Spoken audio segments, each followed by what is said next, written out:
तो पॉलीगन कौन आम जानले?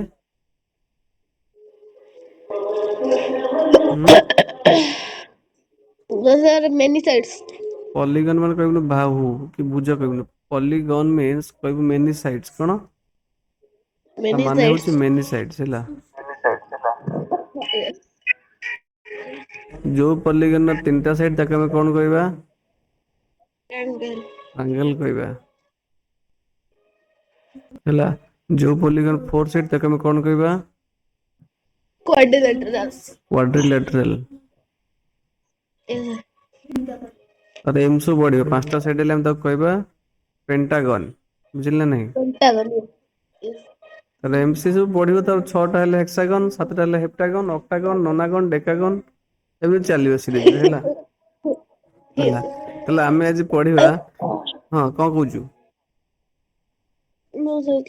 ହଁ ତ ଆମେ ୟେଷ୍ଟରଡେ ପଢିଥିଲେ କଣ? ଟ୍ରାଙ୍ଗେଲ ବିଷୟରେ ପଢିଥିଲେ। ଟ୍ରାଙ୍ଗେଲରେ ଯୋଉ ଡିଫରେଣ୍ଟ ଟାଇପ୍ସ ଥିଲା ସେ ବିଷୟରେ ପଢିଥିଲେ ୟେଷ୍ଟରଡେ। ପଢିଥିଲେ କି ନାହିଁ? Yes. ସାଇଡ୍ ଅନୁସାରେ ଆମେ ଜାଣିଥିଲେ ମାନେ ସାଇଡ୍ ଅନୁସାରେ ଟ୍ରାଙ୍ଗେଲ କେତେ ବଡ ଥିଲା? Side ଅନୁସାରେ triangle. ହଁ Side କଣ ର କଣ triangle ହେଲା ତିନି ପ୍ରକାର। କଣ କଣ? Isosceles triangle, ଆଇସୋସେଲ ଟ୍ରାଙ୍ଗେଲ ଆଉ triangle, scalene triangle. ସ୍କେଲେନ ଟ୍ରାଙ୍ଗେଲ ଆଉ ସେ ତିନିଟା ଆଇସୋସେଲ ସ୍କେଲେନ ଆଉ ଗୋଟେ କଣ? equilateral, ଇକ୍ୱିଲେଟରାଲ। ଆଚ୍ଛା ଆଉ ଆଙ୍ଗେଲ ଅନୁସାରେ କଣ କଣ ଥିଲା?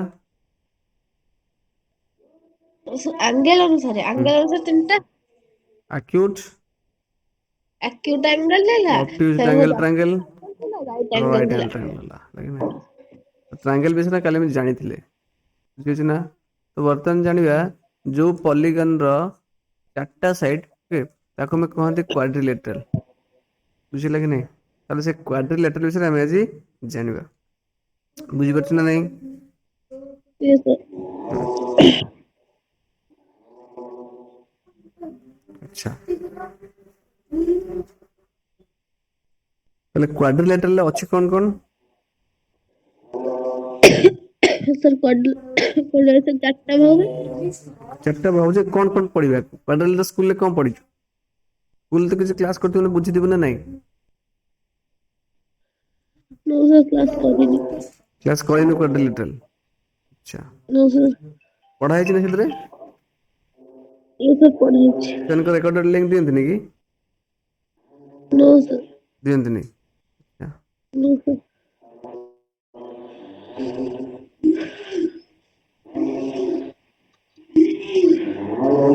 ଯୋଉ କ୍ୱାଡ୍ରିଲେଟରାଲ ତାର କେତେଟା ସାଇଡ ଆମେ ଜାଣିଛନ୍ତି?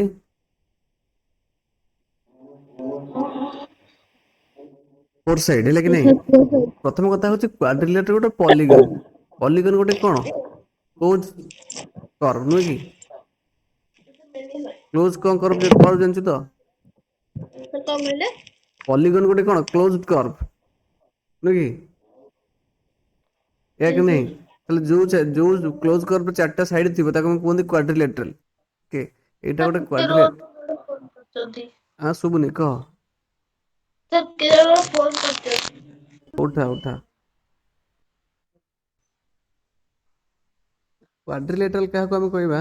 ଯାହାର ଚାରିଟା ସାଇଡ ଥିବ ବେସିକାଲି। ବୁଝିଲ ନା? Yes, sir. ମନେକର ଏଇଟା ହଉଛି ତା ନାଁ ହଉଛି ଏ ବି ସି ଡି କ୍ୱାଡ୍ରିଲେଟରାଲ। ବୁଝିଲ ନା? ତାର ଚାରିଟା ସାଇଡ ଅଛି ଆଉ ସେ ଚାରିଟା ସାଇଡ ନା କଣ? ଏ ବି ହେଲା, ବି ସି ଆଉ ସି ଡି ଆଉ ଏ ଡି। ଏ ଗୋଟେ ଲାଇନ ସେଗମେଣ୍ଟ। ଏଇ ଲାଇନ ସେଗମେଣ୍ଟ ଚାରିଟା ମିଶିକି ଗୋଟେ କ୍ୱାଡ୍ରିଲେଟରାଲ କ୍ରିଏଟ ହେଇଛି। ବୁଝିଲେ କି ନାହିଁ? ଓକେ ତାହେଲେ ଏଗୁଡା ହେଲା ସବୁ ତାର ସାଇଡ, ଚାରିଟା ସାଇଡ ହେଲା। Yes, sir. ତାର ଡାଇଗୋନାଲ କିଏ କିଏ?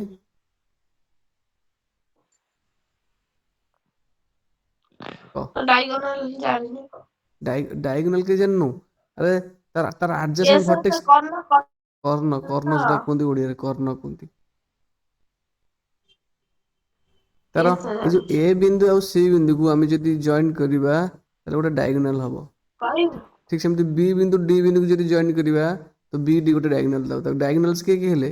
ଗୋଟେ ଏ ସି ହେଲା ଆଉ ଗୋଟେ ବି ଡି ହେଲା। କିଏ ହେଲା? ଏ ସି ଆଉ ବି ଡି ଲାଇନ ସେଗମେଣ୍ଟ। ବୁଝିପାରିଲେ ନା ନାହିଁ? ବୁଝିହେଲାନି?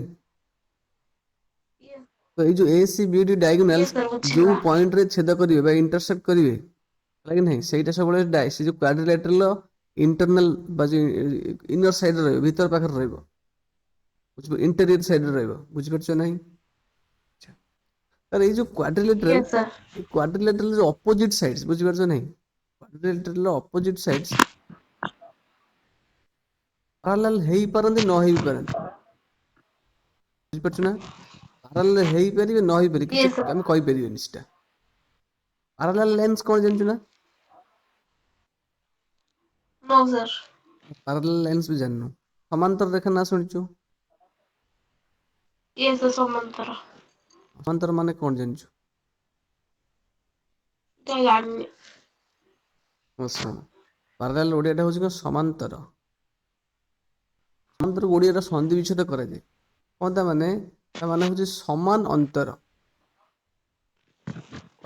ମାନେ କଣ ଦିଟା ଲାଇନ ପାରାଲାଲ ହୁଅନ୍ତି କଣ ହୁଅନ୍ତି ଦିଟା ଲାଇନ ସବୁବେଳେ ପାରାଲାଲ ହୁଅନ୍ତି ବୁଝିପାରୁଛୁ ନା ହେଲା ମନେକର ଇଏ ଗୋଟେ ଲାଇନ ଇଏ ଗୋଟେ ଲାଇନ ଇଏ ଗୋଟେ ଲାଇନ ତ ଏ ଲାଇନ ନା ହଉଛି ମନେକର L1 ଲାଇନ ମୁଁ କହିବି ଏଟା ହଉଛି L2 ଲାଇନ ମୁଁ ଏଠି କହିଲି L1 ପାରାଲାଲ L2 ମାନେ କଣ କହିଲୁ ଏଇ ଦିଟା ଲାଇନ ଭିତରେ ସମାନ ଅନ୍ତର ମାନେ କଣ ଡିଫରେନ୍ସ ଲାଇନ ଭିତରେ କିଛି ଡିଷ୍ଟାନ୍ସ ଏଇ ଦିଟା ଲାଇନ ଭିତରେ କିଛି ଡିଷ୍ଟାନ୍ସ ଅଛି କି ନାହିଁ ହ୍ୟାଲୋ Yes sir. ହଁ ଏଇ ଡିଷ୍ଟାନ୍ସ ସବୁ ସବୁ ଜାଗାରେ ସମାନ ବୁଝିପାରୁଛ ନାହିଁ ଦିଟା ଲାଇନ ଭିତରେ ଡିଷ୍ଟାନ୍ସ ଯୋଉ ପଏଣ୍ଟରେ ମାପିବୁ ସେ ପଏଣ୍ଟରେ ସବୁବେଳେ ସମାନ ରହିବ ବୁଝିପାରିଲୁନି ବୁଝିପାରିଲୁ ନା ବୁଝିପାରିଲୁନି ବି ସାର୍ ଆଉ ଥରେ ଟିକେ କହିଦିଅନ୍ତୁ। ମୁଁ କହିଲି ଇଏ ଗୋଟେ ଲାଇନ Yes. ହେଲା କି ନାହିଁ ଏ ଲାଇନ ନା ହଉଛି L1 ଏ ଲାଇନ ନା ହଉଛି L2 ଗୋଟେ ଲାଇନ ଭିତରେ କେତେଟା ପଏଣ୍ଟ ଅଛି କାଲି କହିଥିଲି ସାର୍ ଏନି। ଇନଫାନାଇଟ ବି ଏନି ନୁହେଁ ଇନଫାନାଇଟ ମନେକର ଇଏ ଗୋଟେ ପଏଣ୍ଟ ଗୋଟେ ଲାଇନ ଉପରେ ଦିଟା ପଏଣ୍ଟ ଭିତରେ ଡିଷ୍ଟାନ୍ସ ସବୁବେଳେ କଣ ସମାନ ରହିବ ସବୁ ଜାଗାରେ ଓକେ ତାହେଲେ ମନେକର ଇଏ ହଉଛି ଏ ପଏଣ୍ଟ ଇଏ ହଉଛି ବି ପଏଣ୍ଟ ଏ ବି ପଏଣ୍ଟ ଭିତରେ Yes sir. ଡିଷ୍ଟାନ୍ସ ହେଉଛି କେତେ ଡି ମନେକର ମୁଁ କହିଲି ମନେକର ହେଲା 3 ସେଣ୍ଟିମିଟର ଡି ନୁହେଁ କି ମନେକର 3 ସେଣ୍ଟିମିଟର ହେଲା ତ ସବୁ ଜାଗାରେ 3 Yes ସେଣ୍ଟିମିଟର ସମାନ ହବ ଦିଟା ପାରାଲାଲ ଲାଇନ ଭିତରେ ଡିଷ୍ଟାନ୍ସ ସବୁବେଳେ ସମାନ ରହିବ ମନେକର ମୁଁ ଏଇଠି ମାପିଲି ସେ ଡିଷ୍ଟାନ୍ସଟା ତ ସିଏ ବି ହବ 3 ସେଣ୍ଟିମିଟର ବୁଝିପାରିଲି ନା ନାହିଁ ମନେକର ସେ Yes ଲାଇନଟା sir. ଏକ୍ସଟେଣ୍ଡ କଲି ଯୋଉଠି ଯୋଉଠି ମାପିବି ସେ ଦିଟା ଲାଇନ ମାନେ ଏ ଲାଇନ ଭିତରେ ଡିଷ୍ଟାନ୍ସ କଣ ରହିବ ସମାନ ରହିବ ବୁଝିପାରିଲୁ Yes sir. ହେଲା ତ ଯେତେବେଳେ ଦିଟା ଲାଇନ ଭିତରେ ଡିଷ୍ଟାନ୍ସ ସମାନ ରହିବ ଆମେ ତାକୁ କୁହନ୍ତି ପାରାଲାଲ ଲାଇନ୍ସ ବୁଝିପାରିଲ ନା Yes sir. ଆଉ ଡିଷ୍ଟାନ୍ସ କଣ ଡିଷ୍ଟାନ୍ସ ହଉଛି ସବୁଠୁ ସର୍ଟେଷ୍ଟ ଡିଷ୍ଟାନ୍ସ କଣ ସର୍ଟେଷ୍ଟ Test. ଡିଷ୍ଟାନ୍ସ ତା ମାନେ ଯେ ତୁ ଏମିତି ଆଣିକି ଏମିତି ଡିଷ୍ଟାନ୍ସ ମାପିବୁ ନା ଯୋଉଟା ପରପେଣ୍ଡିକୁଲାର ଯୋଉ 90 ଡିଗ୍ରୀ ଅଙ୍କନ ହେଇଥିବ ସେଇଟାକୁ ଆମେ କୁହନ୍ତି କଣ ସର୍ଟେଷ୍ଟ ଡିଷ୍ଟାନ୍ସ ବୁଝିଲେ ନା Yes sir. ଆଚ୍ଛା ତାହେଲେ ଏଇ ପାରାଲାଲ ଲାଇନ୍ସ ବିଷୟରେ କାହିଁକି କହିଲି ଦେଖ ଯେତେବେଳେ ଗୋଟେ କ୍ୱାଡ୍ରିଲେଟରାଲ ହେଲା ମନେକର ଏଇଟା ହଉଛି ଗୋଟେ କ୍ୱାଡ୍ରିଲେଟରାଲ ତାର ଅପୋଜିଟ ସାଇଡ ଯଦି ପାରାଲାଲ ହବ କଣ ହବ Parallel. ଅପୋଜିଟ ସାଇଡ ଯଦି ପାରାଲାଲ ହବ ତାହେଲେ ଆମେ ତାକୁ କହିବା ପାରାଲେଲୋଗ୍ରାମ କଣ କହିବା ତାକୁ Parallelogram. ବୁଝିଲ ତାହେଲେ ବର୍ତ୍ତମାନ ଦେଖେ Yes. ଇଏ ହଉଛି ଗୋଟେ ପାରାଲେଲୋଗ୍ରାମ ଏ ବି ସି ଡି ତାର ଏ ସାଇଡ ହଉଛନ୍ତି କଣ ପାରାଲାଲ ଠିକ ସେମିତି ଏ ସାଇଡ ହଉଛି ପାରାଲାଲ ବୁଝିପାରୁଛ ନାହିଁ ପାରାଲାଲ ସିମ୍ବଲଟା ଆମେ କଣ ଲେଖନ୍ତି ଏମିତି ଦିଟା ଗାର ଦିଅନ୍ତି ବୁଝିପାରିଲା ନାହିଁ ଏଠି ମନେକର L1 ଆଉ L2 ପାରାଲାଲ ତାହେଲେ ଲେଖିବା ଏଠି L1 ଲାଇନ ସମାନ୍ତର L2 ଲାଇନ ବୁଝିପାରିଲୁ ହଁ ତାହେଲେ ଏଇ ଯୋଉ ଏଠି ABC ଟା କଣ ଗୋଟେ ପାରାଲେଲୋଗ୍ରାମ କଣ କି ଗ୍ରାମ hello Yes sir. Parallel. ABC ଟା ଗୋଟେ ପାରାଲେଲୋଗ୍ରାମ କାହିଁକି କଣ ପାଇବେ ତାର ଅପୋଜିଟ ସାଇଡ୍ସ କି sides Yes sir. Opposite. opposite sides are parallel तो opposite side किए opposite sides opposite side किए AC ଗୋଟେ BD ଗୋଟେ। AC गोटे opposite side हां साइड प्रथम किए कहलु साइड प्रथम किए कहलु साइड ना sir no sir A B ର ଅପୋଜିଟ ସାଇଡ ହଉଛି ଯୋଉ ଡି ସି। सी डी कहि परिबा ताले से अपोजिट साइड होजी पैरेलल समांतर आ गुटे अपोजिट साइड किए गुटे ସାର୍ होची ଆଉ ଗୋଟେ ହଉଛି एडी ए डी ର बी बी सी सी। लागे नहीं ताले एडी और बी सी मध्य समांतर बा पैरेलल बुझि पाइला नहीं तो जेहेतु ये तार अपोजिट साइड पैरेलल ताको हम कहउछनी पैरेललोग्राम बुझि पाइला यस हां बुझिला कोन अछि तादरे सब मन रखिता पैरेललोग्राम रो अपोजिट साइड ताकर जो से पैरेलल हेबे आ ताकर लेंथ भी समान रहबो कारण ए बी लाइन सेगमेंट रो लेंथ हम जदि मापिबा एठु एतिके जेते हेतिबो A C D line segment रो लेंथ भी सेतिके हबो ताकर लेंथ कोन इक्वल हबो सबले बुझि पाइला नहीं yes sir and length are equal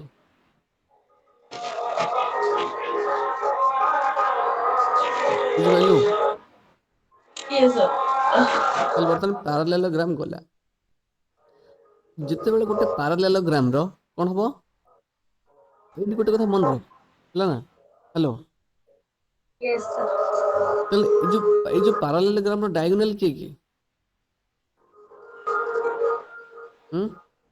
diagonal के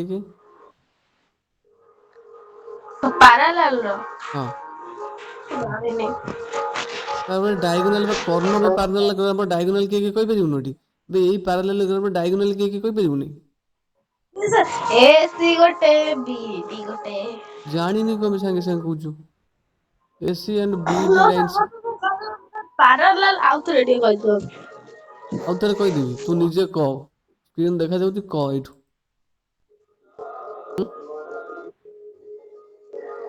सुबुनी कि कह तू यस हाँ कह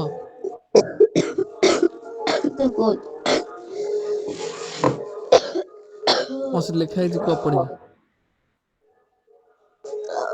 ଜାଣିପାରୁନି जानी पारुनु ଟିକେ ମାନେ ଇକ୍ୱାଲ ମାନେ ବର୍ତ୍ତମାନ ଏ ସି ର ଲେନ୍ଥ ଏଠି ଯେତେ ବି ଡି ର ଦୈର୍ଘ୍ୟ ସେଠି ସେତିକି ହବ କି ଯଦି କମ୍ପାସ ପକେଇବା ଏଇଠୁ ଟିକେ ଯେତିକି ମେଜର ହବ ଏଇଠୁ ଟିକେ ସେତିକି ହବ କି ହବନି ଏସି ର ଲେନ୍ଥ ଯେତିକି ହବ not equal to B D ର ଲେନ୍ଥ ଯଦି ଏସି ହବ 5 ସେଣ୍ଟିମିଟର ତାହେଲେ ବି ଡି ହବ ନିଶ୍ଚିତ ତାଠୁ କମ 4 ସେଣ୍ଟିମିଟର ବୁଝିଗଲା ନାହିଁ ତାଙ୍କ ଲେନ୍ଥ କେବେ ବି ଇକ୍ୱାଲ ହବ ନାହିଁ ପାରାଲେଲୋଗ୍ରାମ ର ଏବଂ ତାପରେ ଯଦି ଗୋଟେ ପାରାଲେଲୋଗ୍ରାମ ର all sides are equal ହେଇଯିବ କଣ ହେଇଯିବ if all the sides of a parallelogram all the sides of parallelogram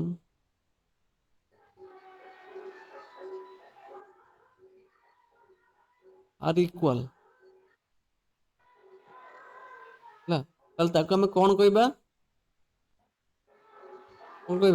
then it is called a rhombus ତାକୁ କଣ କୁହନ୍ତି ଆମେ ରମ୍ବସ୍ rhombus ହେଲା then it is called a rhombus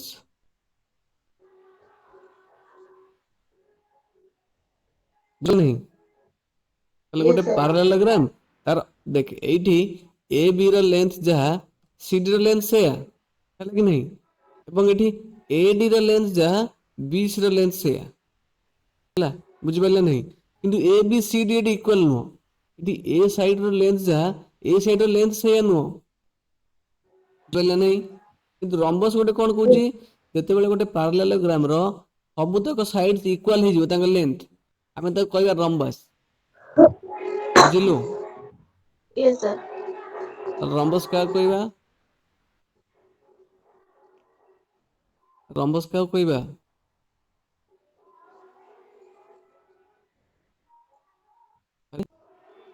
ତାହେଲେ କହୁଛି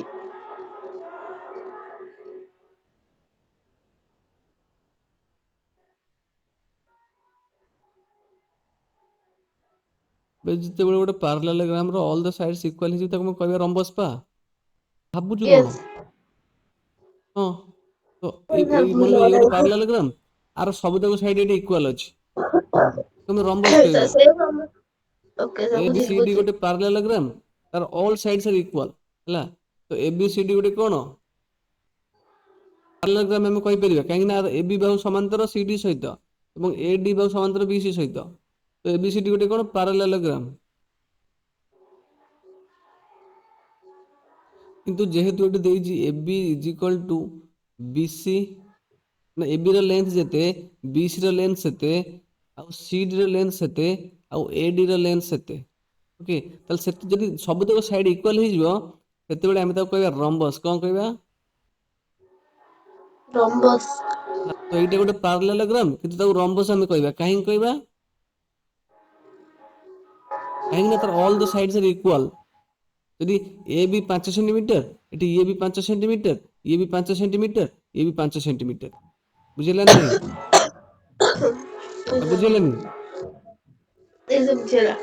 ହଁ ତ କଣ ତାହେଲେ ରମ୍ବସ୍ କେସରେ ସବୁତକ ସାଇଡ୍ସ ଇକ୍ୱାଲ ଅଛି କିନ୍ତୁ ପାରାଲେଲୋଗ୍ରାମ ସାଇଡ୍ କେସରେ କଣ ଯଦି ଇଏ ହବ 5 ସେଣ୍ଟିମିଟର ତାହେଲେ ଇଏ ହବ କେବଳ 5 ସେଣ୍ଟିମିଟର ହେଲା କି ନାହିଁ ତାହେଲେ ଇଏ ନିଶ୍ଚିନ୍ତ ତାଠୁ ଅଲଗା ହବ ଇଏ 4 ସେଣ୍ଟିମିଟର ହେଲେ ଇଏ 4 ସେଣ୍ଟିମିଟର ହବ ହେଲା କି ନାହିଁ ଏବଂ ଗୋଟେ ରମ୍ବସ୍ ଗୋଟେ ମନେ ରଖିଥିବା ପାରାଲେଲୋଗ୍ରାମ ଗୋଟେ ସ୍ପେଶିଆଲ ଟାଇପ ଅଫ ପାରାଲେଲୋଗ୍ରାମ ଯାହାର all the sides are equal ହେଲା ଏ ଯୋଉ ସବୁ ସାଇଡ୍ର ଲେନ୍ଥ କେତେ ନା 5 ସେଣ୍ଟିମିଟର ମୋର ମନେକର ନେଇଛି ବୁଝିପାରୁଛ ନାହିଁ ବୁଝିହେଲା ନା ବୁଝିହେଲାନି ଇଏ ସାର୍ ରମ୍ବସ୍ କାହାକୁ କହିବା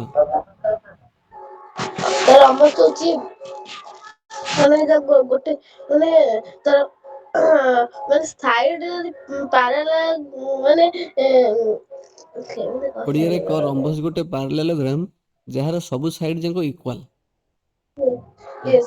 କହୁନୁ କଣ ହେଲା ତୋର ରମ୍ବସ୍ ଗୋଟେ ପାରାଲେଲୋଗ୍ରାମ ଯାହାର ସବୁ ସାଇଡ୍ ଯାକ ଇକ୍ୱାଲ ରମ୍ବସ୍ ଗୋଟେ ପାରାଲେଲୋଗ୍ରାମ ଯାର ସବୁ ସାଇଡ ଟା ହଉଛି ଇକ୍ୱାଲ ସେଇଆକୁ ରମ୍ବସ୍ ବୋଲି କୁହାଯାଏ ବାସ୍ ବୁଝିପାରୁଛ ନାହିଁ ପାରାଲେଲୋଗ୍ରାମ କାହାକୁ କୁହନ୍ତି ଅପୋଜିଟ୍ ସାଇଡ୍ସ ଆର୍ ଇକ୍ୱାଲ କଣ ଅପୋଜିଟ୍ ସାଇଡ୍ସ ଇକ୍ୱାଲ ଆଉ ତାର ପାରାଲେଲ ବି ତମ କଥା ପାରାଲେଲ କହିବୁ ହେଲା ନା ବୁଝି ନାହିଁ ତାପରେ ଆସିବ ରେକ୍ଟାଙ୍ଗଲ ତାପରେ କଣ ଆସିବ ରେକ୍ଟାଙ୍ଗଲ ରେକ୍ଟାଙ୍ଗଲ କାହାକୁ କହିବା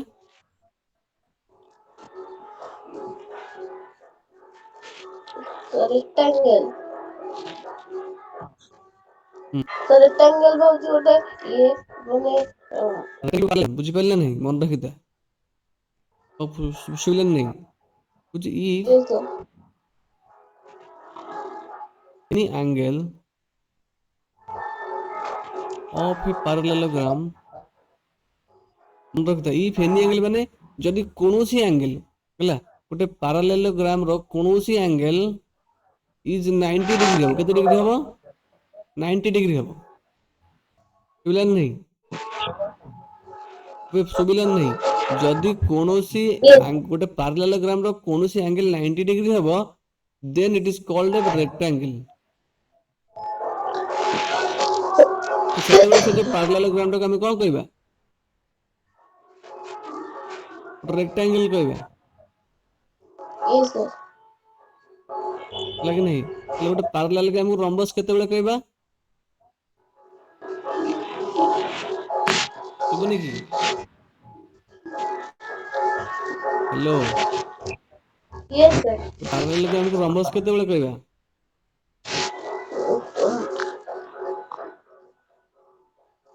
ତ ପାରାଗ୍ରାମକୁ ରମ୍ବସ୍ କହିବା ଯେତେବେଳେ ସେ ପାରାଗ୍ରାମ ଟା 90 ଡିଗ୍ରୀ ହେଇଯାଇଥିବ 90 ଡିଗ୍ରୀ ହବ ରମ୍ବସ୍ କହିଛନ୍ତି ଆମେ ନୋ ସାର୍ ଆଉ ତ ବୁଝିପାରିଲିନି ତତେ ଆଉ ଟିକେ ତୁ ବୁଝିଛୁ ପା ଦେଖେ ଯଦି କ୍ଲାସ ନ କରିବାର ଇଚ୍ଛା ଅଛି କରନା ତୁ ଖାଲି ଫୋନ କରୁଛୁ 15 ଥର କହିଲିଣି ତୁ ବୁଝିପାରିବୁନି ମୁଁ କଣ କରିବି କହିଲି ରମ୍ବସ୍ ପାରାଲେଲୋଗ୍ରାମ ପ୍ରଥମେ କହିଲି ତାର ସବୁତକ ସାଇଡ ପାରାଲାଲ ଯୋଉ ପାରାଲେଲୋଗ୍ରାମ ର ସବୁତକ ସାଇଡ ଇକ୍ୱାଲ ତାକୁ ଆମେ କହିବା ରମ୍ବସ୍ ତୁ କଣ ତାହେଲେ ଶୁଣୁଛୁ କହୁନୁ ଲେଖା ହେଇଛି all the sides of a parallelogram equal ଓଡିଆରେ ବି କହୁଛି କଣ ୟେସ୍ ସାର୍ କଣ ଟିକେ ୟେସ୍ ସାର୍ କଣ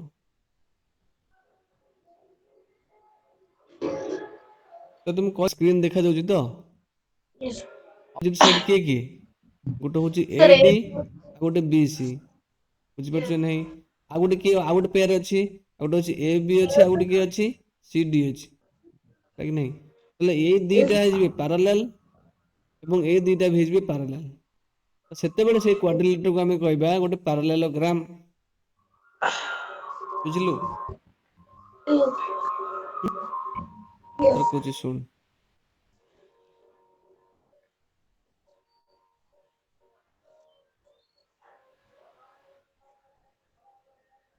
ତାହେଲେ ଗୋଟେ ପାରାଲେଲୋଗ୍ରାମ ଆମେ କାହାକୁ କହିବା?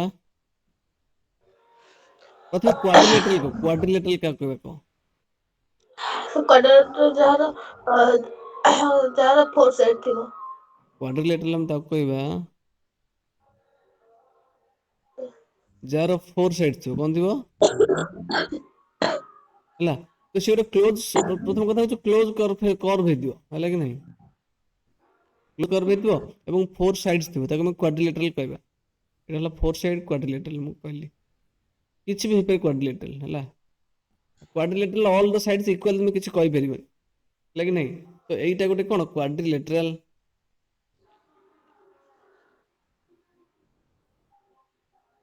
ବୁଝିଲ ବୁଝିପାରିଲୁ? କ୍ୱାଡ୍ରିଲେଟରାଲ ନାଁ ଦେଲି, ମନେକର ମୁଁ ଏ ବି ସି ଡି, ବୁଝିପାରିଲୁ?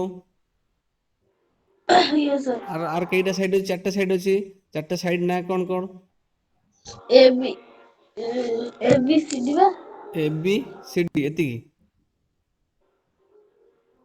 ହୁଁ, A B C D, B A C B A ଗୋଟେ, ଡି। B C ହଁ, ଗୋଟେ, ଠିକ। C D ଗୋଟେ, D A ଗୋଟେ। ତାହେଲେ ପାରାଲେଲୋଗ୍ରାମ କାହାକୁ କହିବା? ପାରାଲେଲୋଗ୍ରାମ ହଉଛି କ୍ୱାଡ୍ରିଲେଟରାଲ ମାନେ ଅପୋଜିଟ ବାହୁ ଯଦି ପାରାଲାଲ ହେଇଥିବ, ଅପୋଜିଟ ସାଇଡ ଯଦି ପାରାଲାଲ ହୁଁ, ହେଇଥିବ ତାହାକୁ ପାରାଲେଲୋଗ୍ରାମ ହଁ। ବୋଲି କହିବା। ତ ପାରାଲେଲୋଗ୍ରାମ ମାନେ ସେ କନସେପ୍ଟଟା କୋଉଠୁ? ପାରାଲେଲ ରୁ ଆସିବ। କୋଉଠି ଆସିବ? ପାରାଲେଲ ଆସିବ, ହେଲା କି ନାହିଁ? କଣ ସେଠି ପାରାଲାଲ ଜିନିଷ ଗୋଟେ ଆସିବ।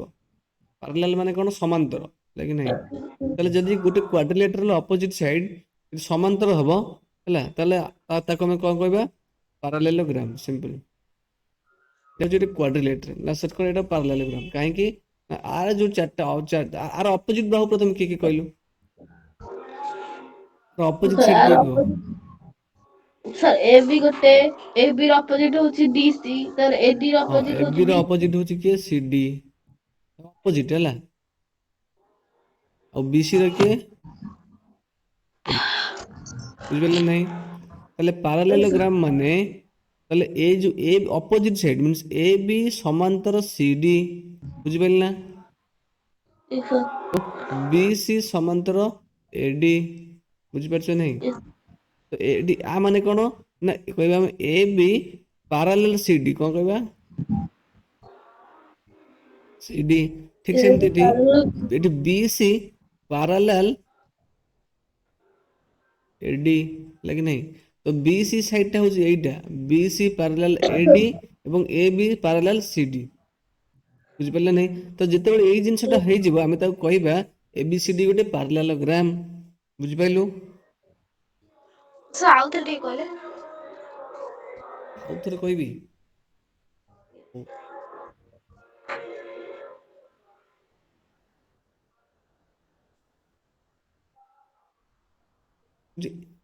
ଏଇଟା ଗୋଟେ ପାରାଲେଲୋଗ୍ରାମ ଚାଲିବ ନା ନାହିଁ?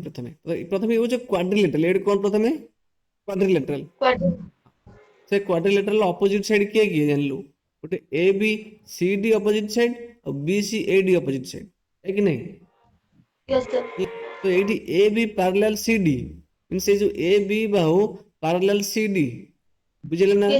ଠିକ ସେମିତି B C Bahu parallel A D, B C Bahu parallel A D. ତାହେଲେ ଚାପ୍ଟର 4 ରେ ପାରାଲାଲ ମାନେ କଣ ବୁଝିପାରୁଛୁ ତ? ପାରାଲାଲ ମାନେ ହଁ, ତାମାନେ ଏଇ ଯୋଉ ଏ ଡି ବାହୁକୁ ଯଦି ଏମିତି ବଢେଇବୁ ଆଉ ବି ସି ବାହୁକୁ ଯଦି ଏମିତି ବଢେଇବୁ, ସେ କୋଉଠି ଛେଦ କରିବେନି, ତେଣୁ ସେ ପାରାଲାଲ, ବୁଝିପାରିଲେ ନା? ହଁ, ଠିକ ସେମିତି ଏଠି ଏ ବି ବାହୁକୁ ଏମିତି ବଢେଇବୁ, ସି ଡି ବାହୁକୁ ଯଦି ଏମିତି ବଢେଇବୁ, ଯୋଉ ମାନେ ବୋଥ ଡିରେକ୍ସନ ଯଦି ବଢେଇବୁ, ତାହେଲେ ସିଏ ମଧ୍ୟ ପରସ୍ପର କୋଉଠି ଛେଦ କରିବେନି, ଏମିତି ଅନଲିମିଟେଡ ଚାଲିଥିବେ, ହେଲେ ରେଲୱେ ଟ୍ରାକ୍ ଭଳିଆ, ବୁଝିଲେ ନାହିଁ? ତାକୁ ଆମେ କୁହନ୍ତି ପାରାଲାଲ। ଯଦି ଏ ବି ବାହୁ ଆଉ ସି ଡି ବାହୁ, ତ ସେଇଭଳିଆ ସେ ପାରାଲାଲ। ଏଠି BC ଆଉ AD ହଉଛି parallel। ହେଲେ ଯୋଉ quadrilateral ର opposite side ଗୁଡା ସବୁ parallel ହେବେ ତାକୁ ଆମେ କୁହନ୍ତି parallelogram। ବୁଝିପାରିଲେ ନାହିଁ? Yes, sir. ତାହେଲେ ଏଟା କଣ ଲେଖିବୁ? ତାହେଲେ ଉତ୍ତର ମତେ ଓଡିଆରେ ପ୍ରଥମେ କହିଲେ ଆଗେ, କାହାକୁ କହି parallelogram? The parallelogram ହୁଁ। ଚତୁର୍ଭୁଜର ମାନେ କ୍ୱାଡ୍ରିଲାଟେରାଲ ଯଦି ଟୁ ସାଇଡ୍ସ ପୁଣି ଯଦି ଟୁ ସାଇଡ୍ସ କଣ ଭାଇ? ସରି ଅପୋଜିଟ ସାଇଡ୍ ଯଦି ପ୍ୟାରାଲାଲ ହେଇଥିବ ତାକୁ ପ୍ୟାରାଲାଲ ବୋଲି କୁହାଯାଏ। ତାହେଲେ ତାକୁ ଇଂଲିଶରେ ଏମିତି ଲେଖିଯିବ statement if the If a quadrilateral if the opposite side ହେଲା of quadrilateral opposite sides of a quadrilateral are equal. are equal ନୁହଁ are parallel Oh, sorry. parallel then ତାହେଲେ ସେ ଯୋଉ quadrilateral ଆମେ କହିବା parallelogram then it is called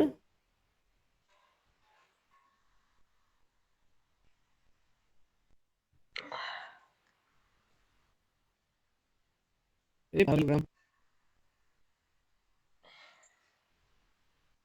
ବୁଝିପାରିଲୁ ନା ବୁଝିପାରିଲୁନି? Yes, sir. ହଁ ତାର ଏତିକି ମନେ ରଖିବୁ ତାର ଅପୋଜିଟ ସାଇଡ ହଉଛି ତାର ଇକ୍ୱାଲ ନା ସରି parallel ହେଲା କଣ ନା opposite sides of a quadrilateral parallel। ତାହେଲେ ଗୋଟେ କ୍ୱାଡ୍ରିଲେଟରାଲ ର ଅପୋଜିଟ ସାଇଡ ଯଦି parallel ହବ ଆମେ ତାକୁ କହିବା ଆମେ parallelogram। ଆଉ ଏଇଟା ଆମେ ଜାଣିଛନ୍ତି ଗୋଟେ ଯୋଉ କ୍ୱାଡ୍ରିଲେଟରାଲ ର ଅପୋଜିଟ ଗୋଟେ parallelogram ର ଅପୋଜିଟ ସାଇଡ ସବୁବେଳେ ତାଙ୍କ ଲେନ୍ଥ ଇକ୍ୱାଲ ହୁଏ। AB is equal to CD ହବ ଆଉ BC is equal to AD ହବ। ଓକେ ବୁଝିପାରିଲେ ନାହିଁ? ଲେନ୍ଥ ସବୁବେଳେ ସମାନ ଦିସ୍ ଇଜ ଏ ପ୍ରୁଫ। ବୁଝିଲେ ନାହିଁ? ଏଇଟା ମନେ ରଖିଥିବୁ। ଆଉ ତମ ଡାଇଗୋନାଲ କେବେ ତାଙ୍କ ଲେନ୍ଥ ଇକ୍ୱାଲ ହବନି। AC ର ଲେନ୍ଥ ଯେତିକି ହବ BD ର ଲେନ୍ଥ ସେତିକି ହବ ନାହିଁ ହେଲା କେବେ ବି ହବ ନାହିଁ। ଯଦି AC 5 ସେଣ୍ଟିମିଟର ହବ ତ BD ତାଠୁ ନିଶ୍ଚିତ କମ ହବ। ବୁଝିଲେ କି ନାହିଁ? Yes, ତ sir. ଏଇ ଯୋଉ ଡାଇଗ୍ରାମ ଅନୁସାରେ ବୁଝିପାରିଲା ଏଇଟା ହେଲା Yes, sir. parallelogram ବୁଝିଲୁ। ଆଚ୍ଛା ତାପରେ ଆମେ କଣ ଜାଣିଲେ ଠିକ ଅଛି ସେଇ parallelogram ର ଆଉ ଗୋଟେ ଜିନିଷ ବାହାରିଛି ବୁଝିପାରୁଛ ନାହିଁ? ତ Yes, parallelogram sir. ର ଅପୋଜିଟ ସାଇଡ parallel ଆଉ ଇକ୍ୱାଲ ବୁଝିପାରୁଛ ନାହିଁ କଣ? Yes. parallelogram ର ଅପୋଜିଟ ସାଇଡ ହଉଛି ଇକ୍ୱାଲ ତାଙ୍କ ଲେନ୍ଥ ହଉଛି ଇକ୍ୱାଲ ହେଲା କି ନାହିଁ?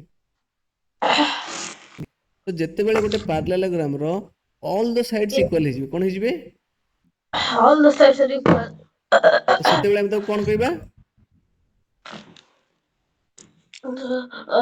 All the sides are equal. ବୁଝିପାରିଲୁନୁ? ମନେକର ଏଇଟା ଗୋଟେ ସାଇଡ ହେଲା ଏଇଟା ଗୋଟେ parallelogram ଏଇଟା ଗୋଟେ parallelogram ବୁଝିପାରୁଛ ନାହିଁ? ଆର ସବୁତକ ସାଇଡ ଇକ୍ୱାଲ Yes. ନା?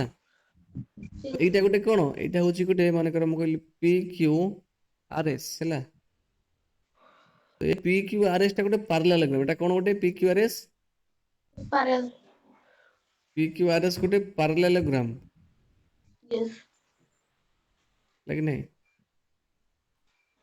ପିଟି ଗୋଟେ ଆରଏସ୍ ଗୋଟେ parallelogram ଏବଂ ସେ କହୁଛି କଣ ଆମକୁ କହୁଛି ତାର ଯୋଉ PQ ସାଇଡ ର ଲେନ୍ଥ ଯେତେ ହେଲା QR ସାଇଡ ର ଲେନ୍ଥ ସେତେ ଏବଂ RS ସାଇଡ ର ଲେନ୍ଥ ସେତେ ଏବଂ PS ସାଇଡ ର ଲେନ୍ଥ ସେତେ ଓକେ ଏ ସମସ୍ତଙ୍କର ଲେନ୍ଥ ହଉଛି କେତେ ଦେଇଛି ସେ ମନେକର ଦେଇଛି 4 ସେଣ୍ଟିମିଟର କେତେ ଦେଇଛି ସେ 4 ସେଣ୍ଟିମିଟର ତାହେଲେ ଏ ସବୁତକ ସାଇଡ ର ଯଦି ଲେନ୍ଥ ଇକ୍ୱାଲ ହେଇଯିବ ଆମେ ତାକୁ କଣ କହିବା ତାକୁ କହିବା ଆମେ ରମ୍ବସ କହିବା କଣ କହିବା Rhombus. ରମ୍ବସ ତାହେଲେ PQRS ଏଠି ଯୋଉ parallelogram ଅଛି ଯେହେତୁ ସେ ଦେଇଛି ତାର ସବୁତକ ସାଇଡ ର ଲେନ୍ଥ ଗୋଟିଏ ତାହେଲେ ଦେନ୍ Yes. PQRS କୁ ଆମେ କଣ କହିବା ଗୋଟେ ରମ୍ବସ କହିବା Yes, ଗୋଟେ which is ରମ୍ବସ rhombus.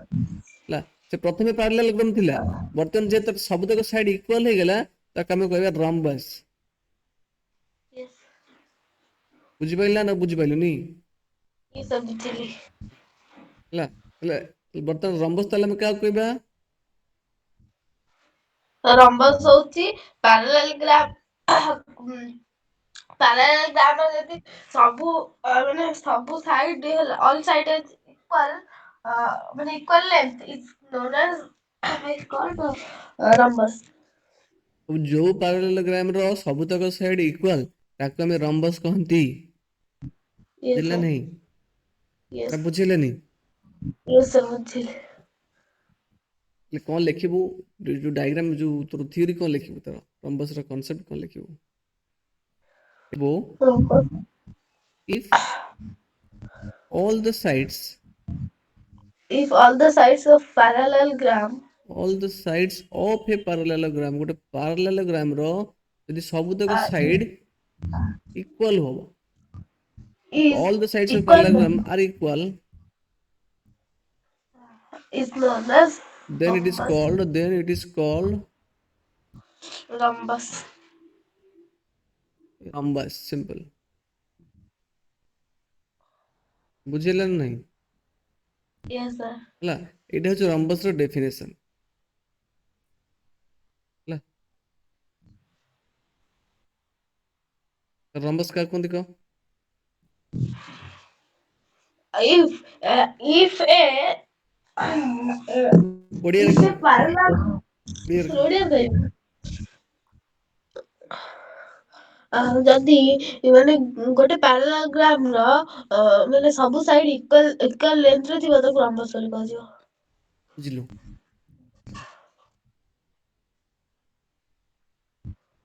ମନେକର ମୁଁ କହିଲି ତତେ ତାହେଲେ ଏଇଠି ଯୋଉ P Q R S rhombus ଅଛି ତାର ଡାଇଗୋନାଲ ସବୁ କିଏ କିଏ କହିଲୁ?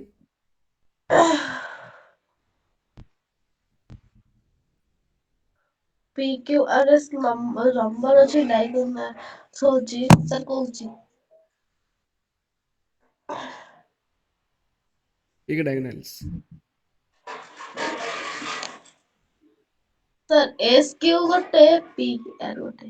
ଏସ୍ କ୍ୟୁ ଗୋଟେ ଆଉ ଗୋଟେ ପି ଆର୍ ଏତିକି ଆଜି ଜାଣିବା ଠିକ ଅଛି। ତାପରେ ଆସିଲା ଆମେ ପ୍ରଥମେ କ'ଣ ପଢିଲେ କ୍ୱାଡ୍ରିଲେଟରାଲ ପଢିଲେ କି ନାହିଁ? କ୍ୱାଡ୍ରିଲେଟରାଲ ଜାଣିଲେ କ'ଣ ତାର ଚାରିଟା ସାଇଡ୍ ଅଛି ହେଲା କି ନାହିଁ? ଏବଂ ଚାରିଟା ସାଇଡ୍ କ୍ୱାଡ୍ରିଲେଟରାଲ ଇକ୍ୱାଲ ନୁହଁ କୋଉ ସାଇଡ୍ ଇକ୍ୱାଲ ହେବେନି ଇକ୍ୱାଲ ହେଇପାରନ୍ତି ନ ହେଇ ପାରନ୍ତି ଆମେ କହିବେ ଇକ୍ୱାଲ ହେଇ ବି ପାରନ୍ତି ନ ହେଇ ପାରନ୍ତି ଆମେ କିଛି ଫୋର୍ସ କରିପାରିବିନି ତାକୁ ହେଲା ନା। କିନ୍ତୁ ଯୋଉ କ୍ୱାଡ୍ରିଲେଟରାଲ ର ଅପୋଜିଟ୍ ସାଇଡ୍ସ କହୁଛି ଇକ୍ୱାଲ କି ନାହିଁ କ'ଣ opposite sides the opposite sides पे actually हाँ oppo लिख दीजिए actually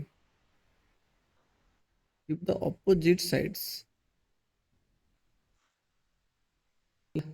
opposite sides ଯଦି ଗୋଟେ quadrilateral parallel ହଉଛି ତାହେଲେ ଆମେ କହୁଛନ୍ତି parallelogram ହେଲା। ଆଉ rhombus କାହାକୁ କହୁଛନ୍ତି ନା ଯଦି all the sides ସବୁତକ ସାଇଡ୍ ଗୋଟେ parallelogram ର ଇକ୍ୱାଲ ହଉଛନ୍ତି ତାକୁ ଆମେ କହୁଛନ୍ତି rhombus ବୁଝିଲା କି ନାହିଁ? ଆଚ୍ଛା ବର୍ତ୍ତମାନ ଆସିବ କ'ଣ ଯଦି ଗୋଟେ rhombus କ'ଣ ଯଦି ଗୋଟେ rhombus ସେଟା parallelogram କ'ଣ ଆସିବ ଏଇଟା ହଉଛି ଗୋଟେ ଏଇଟାକୁ ଆମେ ଗୋଟେ parallelogram କହିବା ନା କହିବାନି? କହିବା କାହିଁକି ନା ତାର ଅପୋଜିଟ୍ ସାଇଡ୍ ଇକ୍ୱାଲ ଅଛି। ଭଲ ନୋଟିସ୍ କର ଦେଖ ଏଠି ହେଲା ନା ମନେକର ଏଇଟା ହଉଛି ଏ ବି ସି ଡି ହେଲା ତାର ଅପୋଜିଟ୍ ସାଇଡ୍ ଦେଖ ଇଏ କୋଉଠି ଛେଦ କରିବେ ଯଦି ଏ ବି କୁ ଏମିତି ବଢେଇବା ଇଏ କୋଉଠି ଛେଦ କରିବେ କି ପରସ୍ପରକୁ କରିବେନି। ତାପରେ ଏଠି କ'ଣ ଜାଣିଲେ ଆମେ ନା A B parallel C D କି ନାହିଁ?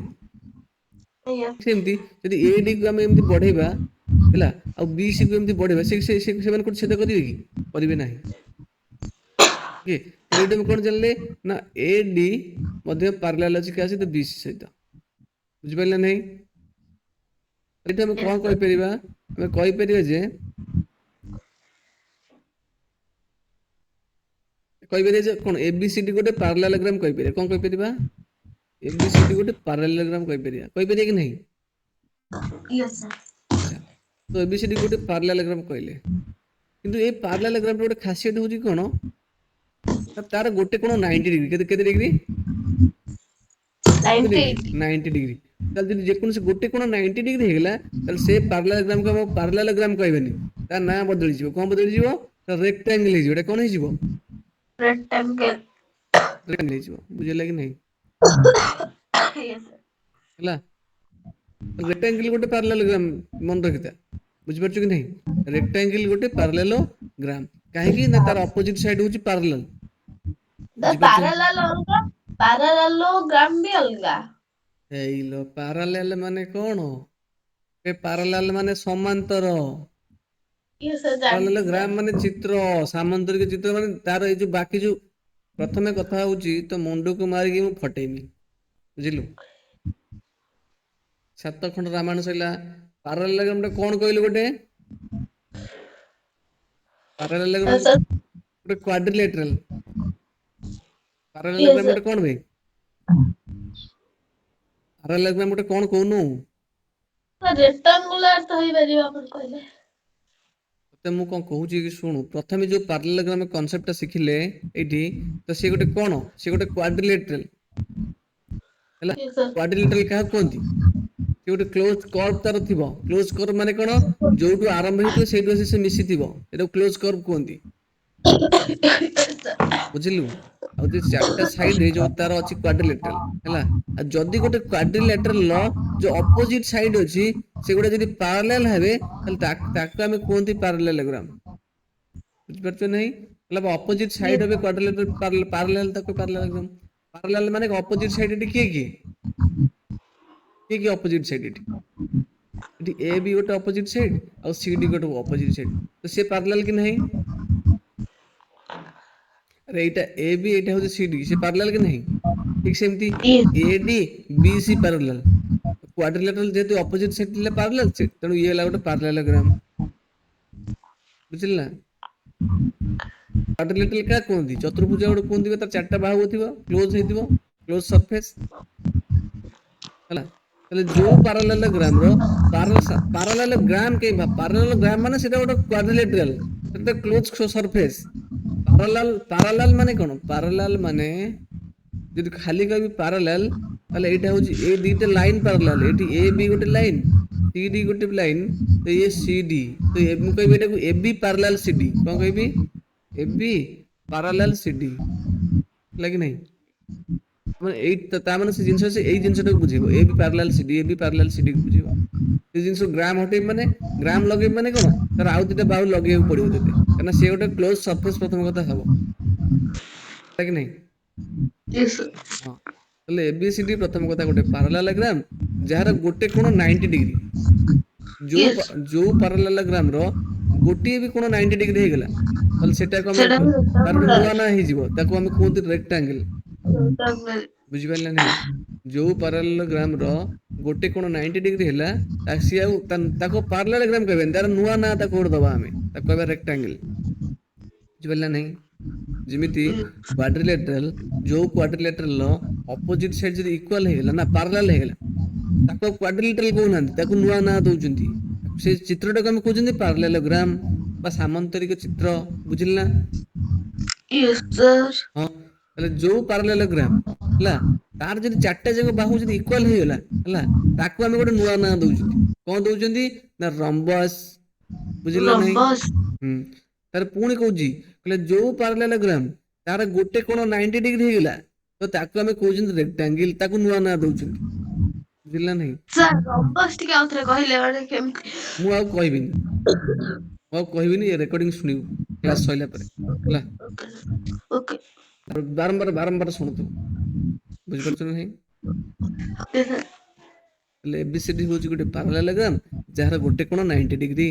ଗୋଟେ କୋଣ 90 ଡିଗ୍ରୀ ହେଲେ ନିଶ୍ଚିତ ଭାବରେ 100ରୁ 100% ବାକି କୋଣ ଗୁଡାକ ବି 90 ଡିଗ୍ରୀ ହେବେ, ମନେ ରଖିଥିବୁ। ବୁଝିପାରିଲା ନାହିଁ? ନିଶ୍ଚିତ सर ଭାବେ। 360 ହଁ, କାହିଁକି ହେବେ? ନା ସେ ଦେଇଛି ଆମକୁ, ଯେହେତୁ ଏବିସିଡି ଗୋଟେ ପାରାଲେଲୋଗ୍ରାମ ପ୍ରଥମରେ ଆମେ ଜାଣିଛନ୍ତି, ତ ତାର ଅପୋଜିଟ ସାଇଡ ତ ପାରାଲାଲ ବା, ତେଣୁ ଗୋଟେ କୋଣ ଯଦି 90 ଡିଗ୍ରୀ ହେଲା, ବାକି ଗୁଡା ନିଶ୍ଚିତ 90 ଡିଗ୍ରୀ ହେବେ। ଓକେ, ତେଣୁ ଏବିସିଡି ଗୋଟେ ପାରାଲେଲୋଗ୍ରାମ ଏବଂ ତାର କଣ ଅଛି? And it's one of its angle, ଗୋଟେ କୋଣ କେତେ? 90 ଡିଗ୍ରୀ। ତ ସେତେବେଳେ ଏଇ ଯୋଉ ତାକୁ ଆମେ ପାରାଲେଲୋଗ୍ରାମ କହିବାନି, ତାର ଗୋଟେ ନୂଆ ନାଁ ଦବା। ସେ ନାଁଟା ହେଇଯିବ କଣ? ହେଇଯିବ ରେକ୍ଟାଙ୍ଗଲ। सर रेक्टांगल ହେଲା କି ନାହିଁ? ବୁଝିଲେ ନା? ତ ଗୋଟେ କୋଣ 90 ହେଲା ମାନେ ଓବିଅସଲି ବାକି ସବୁ କୋଣ 90 ହବାକୁ ବାଉଣ୍ଡ, ହେଲା। 100ରୁ 500% ସେ 90 ହେବେ। ରେକ୍ଟାଙ୍ଗଲ ଗୋଟେ କୋଣ, rectangle is nothing but a parallelogram and its one of its angle is all angle is 90 degree. ବୁଝିପାରୁଛ ନାହିଁ? ହେଲା, yes sir rectangle is a ତ rectangle କାହାକୁ କହିବା? rectangle କହିବା କାହାକୁ? सर ऑपोजिट साइड में इक्वल ଅପୋଜିଟ ସାଇଡ ଇକ୍ୱାଲ ଥିଲେ କହିବା, ହଁ ଇକ୍ୱାଲ ତ ପାରାଲେଲୋଗ୍ରାମ ର ଅପୋଜିଟ ସାଇଡ ଇକ୍ୱାଲ ବେ। ବୁଝିପାରିଲୁ यस କି? सर ଗୋଟେ ପାରାଲେଲୋଗ୍ରାମ ର ଅପୋଜିଟ ସାଇଡ ଇକ୍ୱାଲ ଜାଣିଛୁ ନା ନାହିଁ? ତତେ କହିଲି ପ୍ରଥମରୁ ତତେ କହିଲି ତାଙ୍କ ଅପୋଜିଟ ସାଇଡ ର ଲେନ୍ଥ ଏଠି ଇକ୍ୱାଲ କହିଲି ତତେ AB is equal two CD BC is equal two AD ତାମାନେ ତାଙ୍କ ଲେନ୍ଥ ଯଦି ଇଏ 5 ହେଲେ ଇଏ 4 ହେବେ ହେଲା। ତା ଅପୋଜିଟ ସାଇଡ ପାରାଲେଲ ଆଉ ତା ଲେନ୍ଥ ଇକ୍ୱାଲ ହେଲା।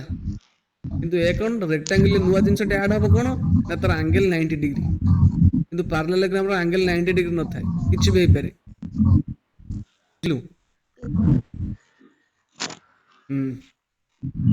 रेक्टेंगल क्या कहबा if A parallelogram if angle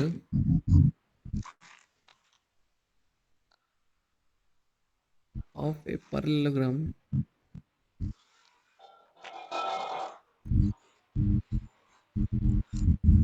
is 90 degree then it is called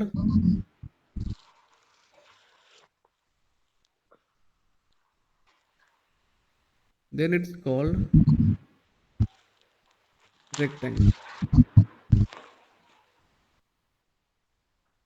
बुझ नहीं जदि गोटे parallelogram रो गोटे कोण 90 डिग्री हेगला ताल ताको हमें कहबा गोटे रेक्टेंगल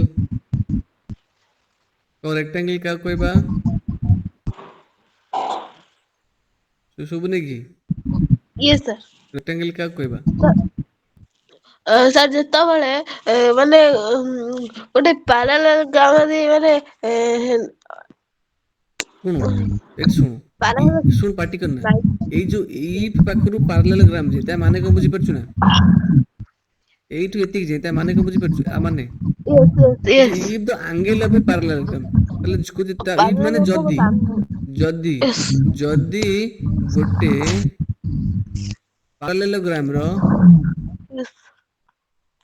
ଆଙ୍ଗେଲ Angle 90 degree ହୁଏ 90 ଡିଗ୍ରୀ ହୁଏ ତାହେଲେ yes, ତାକୁ ଆମେ ଗୋଟେ ରେକ୍ଟାଙ୍ଗଲ କହିବା ସିମ୍ପଲ। yes, yes, और रेक्टेंगल रो देख रेक्टेंगल जेहेतु पैरेललोग्राम तो ऑब्वियसली तो ताले तार ए बी बाहु भी जहा हबो सी डी बाहु रो लेंथ से हबो ହେଲା मनकर 5 ହେଲା ठीक सेमती A D Bahu row length जति हबो बी सी बाहु रो लेंथ से हबो 4 सेंटीमीटर हबो बुझिला कि नहीं yes, sir.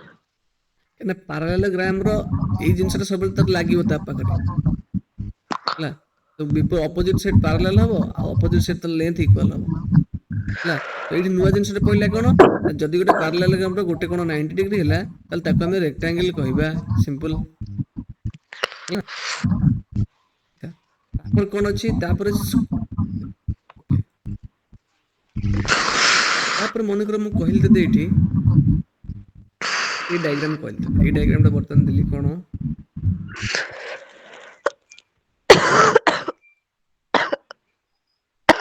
ହେଲା ନା ଦେଖିଲୁ ଏ ଡାଇଗ୍ରାମ ଟା ଦେଖିଲୁ ନା ଦେଖା Yes, ହଉଛି sir. ଡାଇଗ୍ରାମ ଟା ହେଲା ଏଟା ହଉଛି A B C D Yes, sir. ଦେଖୁଛି ହେଲେ ଏ ବି ସି ଡି ତତେ ଏଠି କଣ ଦେଖାଯାଉଛି ତତେ କହନି କଣ ଦେଖାଯାଉଛି ଏଠି ତତେ ଶୁଭୁନି କି ରିବି अरे ଏଇଠି ए बी ବାହୁର ଲେନ୍ଥ ଯାହା बी सी sir ବାହୁର CD ଲେନ୍ଥ ର ସେଇଆ सी डी ଏ ବାହୁର ଲେନ୍ଥ ସେଇଆ ଆଉ A D T A ବାହୁର length ବାହୁର ସେଇଆ ମନେକର ମୁଁ କହିଲି 3 ସେଣ୍ଟିମିଟର କିଛି ବି ନେଲି ମନେକର ଲେଟ୍ ତାହେଲେ ତାହେଲେ ଏଇଟା ପ୍ରଥମ କଥା ହଉଛି ଗୋଟେ ରେକ୍ଟାଙ୍ଗଲ ଭଳିଆ ଦେଖାଯାଉନି ନୋ ଏ କୋଣଟା ରେକ୍ଟାଙ୍ଗଲ ଭଳିଆ ଦେଖାଯାଉନି ହେଲା ଗୋଟେ ରେକ୍ଟାଙ୍ଗଲ ଯଦି ସବୁତକ ବାହୁ ସମାନ ହେଇଯିବ ତାହେଲେ ତାକୁ ଆମେ କହିବା ଗୋଟେ ସ୍କୋୟାର ବୁଝିପାରିଲା ନାହିଁ ସାର୍ ୟେସ୍ ହଁ ଯଦି ଗୋଟେ ରେକ୍ଟାଙ୍ଗଲ ର ସବୁତକ ସାଇଡ ରେକ୍ଟାଙ୍ଗଲ ରେ କଣ ଥିଲା ଅପୋଜିଟ ସାଇଡ ଇକ୍ୱାଲ ଥିଲା ମିନ୍ସ ଏ ଯୋଉ ଏ ବି ସାଇଡ ଲେନ୍ଥ ଯେତେ ଥିଲା ସି ଡି ସହିତ ଲେନ୍ଥ ଇକ୍ୱାଲ ସେ ଥିଲା ବି ସି ସହିତ କଣ ଥିଲା ଏ ଡି ସମାନ ଥିଲା ଆଉ ଏ କୋଣ ଗୁଡା 90 ଡିଗ୍ରୀ ଥିଲା ହେଲା କି ନାହିଁ ତାହେଲେ ସ୍କୋୟାର କେସରେ ସେମ ଜିନିଷ ରହିବ କିନ୍ତୁ ତାର ସବୁ ସାଇଡ କଣ ହେଇଯିବ ଇକ୍ୱାଲ ହେଇଯିବ କଣ ହେଇଯିବ ସବୁ ସାଇଡ ଇକ୍ୱାଲ ହେଇଯିବ ଆଉ ଲେନ୍ଥ ଇକ୍ୱାଲ ହେଇଯିବ ହେଲେ ଯଦି ଗୋଟେ ରେକ୍ଟାଙ୍ଗଲ ର all the sides are equal ତାର ଗୋଟେ ନୂଆ ନାଁ ଦବା ତାକୁ କଣ ଦବା ସ୍କୋୟାର ଦବା ତାକୁ କଣ ଦବା ସ୍କୋୟାର ନାହିଁ ତାହେଲେ ସ୍କୋୟାର ଗୋଟେ ସ୍ପେଶାଲ ରେକ୍ଟାଙ୍ଗଲ ଯାହାର all the sides are equal ମନେ ରଖିଥିବୁ ବୁଝିଲା ନା ରେକ୍ଟାଙ୍ଗଲ ର ଫର୍ମୁଲା କଣ ଲେଖିବୁ ନା ଯୋଉ ତାର ଯୋଉ concept In the all the angle of a sides of rectangle are equal. opposite sides.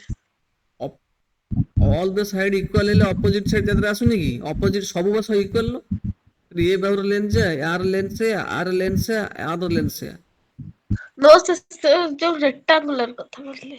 Rectangular opposite ପା କହୁଛି Yes, ଯଦି sir. ଗୋଟେ ରେକ୍ଟାଙ୍ଗଲ ସବୁତକ ସାଇଡ ଇକ୍ୱାଲ ହେଇଯିବ ତା ମାନେ କଣ ଆଁ? ବୁଝ ଭାବୁଛୁ ଏଇଟା ହଉଛି ଗୋଟେ ରେକ୍ଟାଙ୍ଗଲ ଏଇଟା ଗୋଟେ ଆଁ Yes, ଏଇଟା ଗୋଟେ ରେକ୍ଟାଙ୍ଗଲ yes.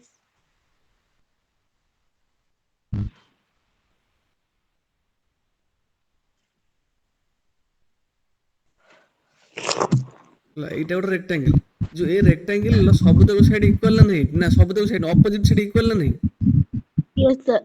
ହଁ ତ ଯେହେତୁ ତାର ଅପୋଜିଟ ସାଇଡ ଇକ୍ୱାଲ ଏ ବି ର ଲେନ୍ଥ ଯେତେ ସିଡି ର ଲେନ୍ଥ ସେତେ ବିସି ର ଲେନ୍ଥ ଯେତେ ଏ ବି ର ଲେନ୍ଥ ସେତେ ହେଲା କି ନାହିଁ ତ ଯୋଉ ରେକ୍ଟାଙ୍ଗଲ ସବୁ ମାନେ ଏ ସାଇଡ ଯାହା ଏ ସାଇଡ ସେଇଆ ଏ ସାଇଡ ଯାହା ଏ ସାଇଡ ସେଇଆ ତାକୁ ଆମେ ସ୍କୋୟାର କୁହନ୍ତି ଏଠି ବୁଝିପାରୁଛ ନାହିଁ ତ ସ୍କୋୟାର ଗୋଟେ ରେକ୍ଟାଙ୍ଗଲ ଯାହାର ସବୁତକ ସାଇଡ ଇକ୍ୱାଲ ଏଟା ଏକ ମାରିଆ କ୍ୱେଶ୍ଚନ ଆସିବ ଏଇଭଳିଆ ଏଇ ଟାଇପର ସବୁ କ୍ୱେଶ୍ଚନ ଭାବିବୁନି ସ୍କୋୟାର କୁ ଖାଲି ରେକ୍ଟାଙ୍ଗଲ କାହିଁ କହୁଛନ୍ତି ଦ୍ୟାଟ୍ ଇଜ ଅ କନସେପ୍ଟ ହେଲା ଯୋଉ ରେକ୍ଟାଙ୍ଗଲ ସବୁତକ ସାଇଡ ଇକ୍ୱାଲ ମୁଁ କହିଲି ବା ତୋର ଲାଷ୍ଟ ସବୁ ସାଇଡ ଇକ୍ୱାଲ ବୋଲି ସ୍କୋୟାର ର ଏଠି କହୁନି ତତେ ଜାଣିଛୁ ସ୍କୋୟାର ର ସବୁ ସାଇଡ ଇକ୍ୱାଲ ତୁ ଭାବୁଛୁ ସାର୍ ରେକ୍ଟାଙ୍ଗଲ କଣ କହୁଛନ୍ତି square is special type rectangle କାହିଁକିନା ରେକ୍ଟାଙ୍ଗଲ ସ୍କୋୟାର ହେଇଛି ପାରାଲେଲୋଗ୍ରାମ ରୁ ରେକ୍ଟାଙ୍ଗଲ ହେଇଛି ହେଲା ରେକ୍ଟାଙ୍ଗଲ ର ସବୁ ସାଇଡ ଇକ୍ୱାଲ ହେଇଯିବ ତାକୁ ଆମେ କୁହନ୍ତି square if the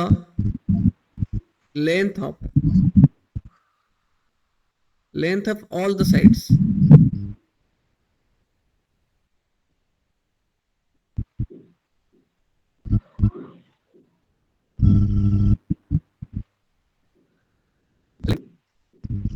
of all the sides of a rectangle are equal the length is equal okay the length is equal then it is called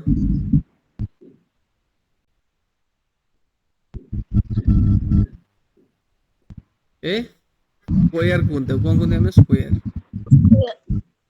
ନାଇଁ ହେଲେ ଗୋଟେ ରେକ୍ଟାଙ୍ଗଲ ର ଯଦି ସବୁତକ ସାଇଡ ଇକ୍ୱାଲ ହେଇଯିବ ତାକୁ ଆମେ ସ୍କୋୟାର କୁହନ୍ତି ହେଲେ ଆମେ ଅଲ୍ଟିମେଟଲି କଣ ଜାଣିଲେ ଗୋଟେ ସ୍କୋୟାର ର ସବୁତକ ସାଇଡ ଇକ୍ୱାଲ ହେଲା ନା क्वेश्चन पड़िबो square is a special type of rectangle तो ट्रू ना फॉल्स मारिबो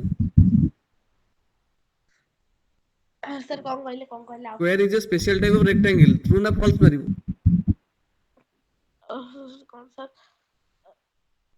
स्क्वायर रो सिंपल माने रख all the sides are equal कोन all the sides are equal सब साइड तार इक्वल जो क्वाड्रिलेटरल लो all the sides are equal ताक हम स्क्वायर कहंती सर आउट थे क्वेश्चन टा कहले आ तोर कहबी रिकॉर्डिंग देखिबो सुनिबो जो क्वाड्रिलेटरल लो सबतक साइड इक्वल ताकू हम स्क्वायर कहंती कोन कहंती स्क्वायर कहंती यस सर पूरे पूरे कहबो पड़ियो बुझिले नहीं एटी ए जो ए बी सी डी ର ଲେନ୍ଥ ଯା बी सी ए डी ର ଲେନ୍ଥ ମଧ୍ୟ ସେଇଆ आ ଲେନ୍ଥ ଯା आ ଲେନ୍ଥ ସେଇଆ ତାହେଲେ आर 5 ହେଲେ आर भी 5 ହେବ ये भी 5 ହେବ ये भी 5 ହେବ ଏଟାକୁ ଆମେ ସ୍କ୍ୱାର କୁହନ୍ତି ତ ଏ ସ୍କ୍ୱାର ର ଡାଇଗୋନାଲ କିଏ କିଏ ए स्क्वायर ର ଡାଇଗୋନାଲ କିଏ କିଏ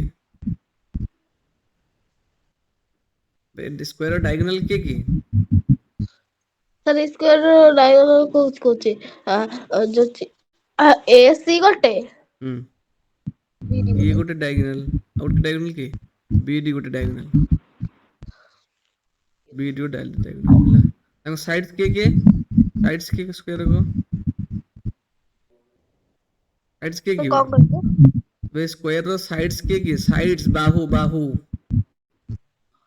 साइड होची एडी गोटे डीसी गोटे सीबी गोटे बी गोटे B B C C D A D ठीक नहीं এবং ସବୁତକ ସାଇଡ୍ ର ଲେନ୍ଥ ହଉଛି ଇକ୍ୱାଲ ବୁଝିଲ ନା ସବୁତକ यस ସାଇଡ୍ ର सर ଲେନ୍ଥ ହଉଛି ଇକ୍ୱାଲ ଏଠି ହେଲା Yes, sir. ହୁଁ ତ ଆମେ କଣ ଶିଖିଲେ? ସେତେବେଳେ ହଉଥିଲା। କଣ ଶିଖିଲେ? ତ ସାର୍ ଆମେ ଶିଖିଲେ କି ଡାଇଗୋନାଲ ସାର୍ ଆମେ ଶିଖିଲେ କି ରମ୍ବସ୍ ଶିଖିଲେ ତାପରେ ଯୋଉ କଣ ସେଟା ପାରାଲାଲୋଗ୍ରାମ ଶିଖିଲେ ପାରାଲାଲ ଶିଖିଲେ ତାପରେ ପ୍ରଥମେ କ୍ୱାଡ୍ରିଲେଟରାଲ ଶିଖିଲେ। କଣ ଶିଖିଲେ? କ୍ୱାଡ୍ରିଲେଟରାଲ। କ୍ୱାଡ୍ରିଲେଟରାଲ କାହାକୁ କୁହନ୍ତି? ସେ କ୍ୱାଡ୍ରିଲେଟରାଲ ହଉଛି ଯୋଉ ତାର ମାନେ ତାର ଫୋର ସାଇଡ୍ସ। ଗୋଟେ ଇକ୍ୱାଲ। କ୍ଲୋଜ ସରଫେସ ଯାହାର ଯୋଉଟା ପଲିଗନ ଯାହାର ଫୋର ସାଇଡ୍ସ ତାକୁ ଆମେ କଣ କୁହନ୍ତି? କ୍ୱାଡ୍ରିଲେଟରାଲ। ହେଲା ନା ନାଇଁ? ତ ଇଏ ଗୋଟେ କ୍ୱାଡ୍ରିଲେଟରାଲ। ଏଇ ଯୋଉ ଡାଇଗ୍ରାମ ରେ କରିଛନ୍ତି ABCD ଗୋଟେ କ୍ୱାଡ୍ରିଲେଟରାଲ। ସିମ୍ପଲ ବୁଝିଲେ ନା? ଚାରିଟା ସାଇଡ୍ ଅଛି କି ନାଇଁ? ତାପରେ କଣ ଶିଖିଲେ? ପାରାଲାଲୋଗ୍ରାମ। କଣ ଶିଖିଲେ? ପାରାଲାଲୋଗ୍ରାମ। ପାରାଲାଲୋଗ୍ରାମ। ତମେ କାହାକୁ କହୁଛନ୍ତି? କହ। ପାରାଲାଲୋଗ୍ରାମ କାହାକୁ କହୁଛନ୍ତି? ପାରାଲାଲ ହଉଛି ଦିଟା ବାହୁ ତାର ଯୋଉ ମାନେ ଦିଟା ସାଇଡ ତାର ମାନେ ସେ କେବେ ବି ମାନେ ଛେଦ କରୁନଥିବ ଇଣ୍ଟରସେକ୍ଟ କରୁନଥିବ। ଇଣ୍ଟରସେକ୍ଟ ଯୋଉଟା ନ କରିବ ତାକୁ ଆମେ ତାର ନୂଆ ନାଁ ଦେଇଛନ୍ତି ବା। ସେ କଣ? ଜଣେ ଇଣ୍ଟରସେକ୍ଟ ନ କରି ତାକୁ ଆମେ କଣ କୁହନ୍ତି? ରମ୍ବସ୍। ଯୋଉମାନେ ଇଣ୍ଟରସେକ୍ଟ ନ କରିବେ ଛେଦ ନ କରିବେ ଯୋଉ ଦିଟା ଲାଇନ ତାକୁ ଆମେ ସେ ଦିଟା ଲାଇନକୁ କଣ କୁହନ୍ତି? ଏ ଦିଟା ଲାଇନ ଏଠି ଛେଦ କରିବେନି କୋଉଠି। ଏ ଦିଟା ଲାଇନକୁ ଆମେ କଣ କହିବା? Sir parallel parallel. ହଁ। ତାହେଲେ ଯୋଉ କ୍ୱାଡ୍ରିଲେଟରାଲ ର ଅପୋଜିଟ ସାଇଡ ପାରାଲାଲ କଣ? ନା ଯୋଉ କ୍ୱାଡ୍ରିଲେଟରାଲ ର ଅପୋଜିଟ ସାଇଡ হবে ପାରାଲାଲ। ହେଲା କି ନାଇଁ? ପାରାଲାଲ ତାକୁ ଆମେ କଣ କୁହନ୍ତି? ପାରାଲେଲୋଗ୍ରାମ। ବୁଝିପାରିଲେ ନାଇଁ? ତାକୁ ଆମେ କୁହନ୍ତି ପାରାଲେଲୋଗ୍ରାମ। ହେଲା। ତ ଏଇଠି ଇଏ ଗୋଟେ ହଉଛି କ୍ୱାଡ୍ରିଲେଟରାଲ ତାର ଅପୋଜିଟ ସାଇଡ ହଉଛି ସବୁ ଇକ୍ୱାଲ। ନା କତ ଲେନ୍ଥ ହଉଛି କଣ? ଅପୋଜିଟ ସାଇଡ ହଉଛି ପାରାଲାଲ। AB ପାରାଲାଲ CD ଆଉ BC ପାରାଲାଲ AD ହେଲା। AB ଏଟା ହଉଛି ପାରାଲାଲ CD ଆଉ ଗୋଟେ କଣ ନା AD ପାରାଲାଲ BC। ତାହେଲେ ତାକୁ ଆମେ କଣ କହିବା? ଗୋଟେ ପାରାଲାଲୋଗ୍ରାମ କହିବା। ଶିଖିଲେ ଏଇଟା ହେଲା। ଆଉ ତାପରେ କଣ ଶିଖିଲେ? ପାରାଲାଲ ଶିଖିଲେ। ଆଉ କଣ ଶିଖିଲେ ତାପରେ? ରମ୍ବସ ଶିଖିଲେ। କଣ ଶିଖିଲେ? ରମ୍ବସ। ରମ୍ବସ୍ ରମ୍ବସ କାହାକୁ କହୁଛନ୍ତି? ରମ୍ବସ ହଉଛି ଯଦି ଇଏ ଗୋଟେ ପାରାଲାଲୋଗ୍ରାମ ହେଲା କି? ରମ୍ବସ ଗୋଟେ special type of parallelogram. All the sides equal. କଣ? ତାର କଣ? ଅଲ୍ ଦ ସାଇଡ୍ସ ଇକ୍ୱାଲ ହେଲା। ତାଙ୍କ ଲେନ୍ଥ ହଉଛି ଇକ୍ୱାଲ। ହେଲା। ଯଦି ଗୋଟେ ପାରାଲାଲୋଗ୍ରାମ ର ହେଲା ଗୋଟେ ପାରାଲାଲୋଗ୍ରାମ ର ସବୁତକ ସାଇଡ୍ସ ଇକ୍ୱାଲ ହବ। କଣ ହବ? All the sides equal.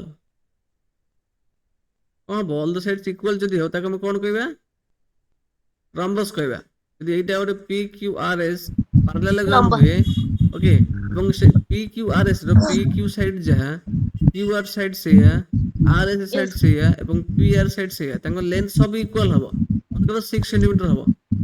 ତାକୁ ଆମେ କଣ କହିବା? ତାକୁ କହିବା ଆମେ ରମ୍ବସ। ବୁଝିପାରୁଛ Yes. ନାହିଁ? ତ ଏଇଠି ଏ ବାହୁ ସମାନ୍ତର ଏ ବାହୁ ସମାନ୍ତର ଏ ବାହୁ। ବୁଝିପାରିଲେ ନାହିଁ? ସାର୍ କ୍ୱାଡ୍ରିଲେଟରାଲ ରଖନ୍ତୁ ସେ ଯୋଉ ଚତୁର୍ଭୁଜ ଟାକୁ ସେଇଟା ଗୋଟେ ବି ଇଏ କହିବା ରମ୍ବସ। ଚତୁର୍ଭୁଜକୁ ରମ୍ବସ କହିବା। ଚତୁର୍ଭୁଜର ଏଇଠି ଅପୋଜିଟ ସାଇଡ ପାରାଲାଲ କି?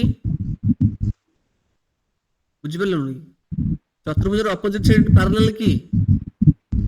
ଏମିତି ଚତୁର୍ଭୁଜ ମୁଁ ବନେଇ ପାରିବି। ଜାଣିଛୁ ନା ନାହିଁ? ଏମିତି ବି ହେଇପାରିବ ଚତୁର୍ଭୁଜ। ଜାଣିଛୁ ନା ୟେସ୍ ନାହିଁ? ସାର୍ ୟେସ୍ ଏମିତି ବି ହେଇପାରିବ ଚତୁର୍ଭୁଜ। ଚତୁର୍ଭୁଜ କିଛି ବି ହେଇପାରିବ। କିନ୍ତୁ ଚାରିଟା ବାହୁ ଥିବା ଦରକାର। ଚାରିଟା ବାହୁ ଥିବା ଦରକାର। ହଁ। ପାରାଲାଲୋଗ୍ରାମ ର ଅପୋଜିଟ ସେ ଚତୁର୍ଭୁଜର ଅପୋଜିଟ ସାଇଡ ପାରାଲାଲ ହବା ଦରକାର। ତାହେଲେ ତାକୁ କହିବା ପାରାଲାଲୋଗ୍ରାମ। ୟେସ୍ ହେଲା। ସାର୍ ରମ୍ବସର କଣ? ନା ଯୋଉ ପାରାଲାଲୋଗ୍ରାମ ର ସବୁତକ ସାଇଡ ଇକ୍ୱାଲ ହବ। ରମ୍ବସ ହବା ପାଇଁ ପ୍ରଥମେ ଦିଟା କଣ୍ଡିସନ ଦରକାର। କଣ କଣ୍ଡିସନ ଦରକାର? ନା ପ୍ରଥମେ ସେ ଗୋଟେ କ୍ୱାଡ୍ରିଲେଟରାଲ ହବା ଦରକାର। କଣ ଦରକାର? କ୍ୱାଡ୍ରିଲେଟରାଲ ହବା ଦରକାର। ସେକେଣ୍ଡରେ କଣ? ନା ଯୋଉ କ୍ୱାଡ୍ରିଲେଟରାଲ ହବ ତାର ଅପୋଜିଟ ସାଇଡ ଇକ୍ୱାଲ ହବ। କଣ ହବ? ନା ପାରାଲାଲ ହବ। କଣ ହବ? ପାରାଲାଲ ଅପୋଜିଟ ସାଇଡ ପାରାଲାଲ ହବ। ନାଇଁ। ଥାର୍ଡ କଣ୍ଡିସନ କଣ? ଥାର୍ଡ କଣ୍ଡିସନରେ ହବ ତାର ସବୁତକ ସାଇଡ ଅଲ୍ ଦ ସାଇଡ୍ସ କଣ ହବ? ଇକ୍ୱାଲ ହବ। କଣ ହବ? ଇକ୍ୱାଲ ହବ। ଇକ୍ୱାଲ ତିନିଟା କଣ୍ଡିସନ ହେଲେ ତାକୁ କହିବା ଆମେ କଣ ହବ? ତାକୁ କହିବା ରମ୍ବସ। ବୁଝିହେଲା ନା? Yes sir. ହଁ। ନହେଲେ କହିବେନି। सर बुझिପାରିଲେ 60 डिग्री क्वाड्रिलेटरल से बाहु इक्वल हो कि न हो किसी फरक पड़िबनी पैरेललोग्राम में कोन हबो से क्वाड्रिलेटरल रो सबुतक जो अपोजिट साइड कोन तार दी आर दीटा गोटे कंडीशन कोन ना अपोजिट साइड हबो पैरेलल कोन हबो अपोजिट साइड कोन हबो पैरेलल पैरेलल हबो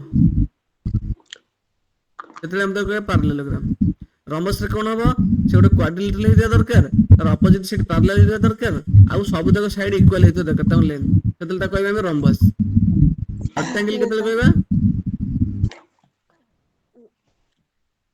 सुनी यस सर रेक्टेंगल केतले कहबा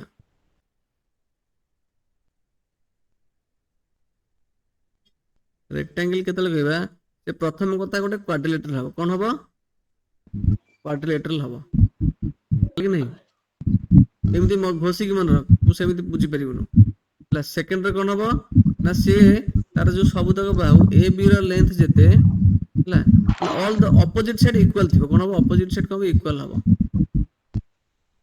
अपोजिट साइड रहबो इक्वल रहबो आ पैरेलल भी रहबो बुझ नहीं हला दीटा कंडीशन थर्ड कंडीशन कोन हबो एंगल्स आर 90 डिग्री कोन हबो 90 डिग्री हला रम्बस केस रे all the sides equal rectangle case रे एंगल से जो कहते 90 डिग्री सब तक एंगल बुझ पले नहीं अच्छा तो स्क्वायर केस रे कोन हबो स्क्वायर केस रे हबो स्क्वायर माने चतुर्भुज स्क्वायर माने वर्ग क्षेत्र स्क्वायर माने वर्ग क्षेत्र ओया बुझी पाइबुनु बुझिल ना तने ए सब ना को भूली जा स्क्वायर मींस जते बेले से गोटे प्रथम कथा होची कोन प्रथम कंडीशन है क्वाड्रिलेटरल हबो कोन हबो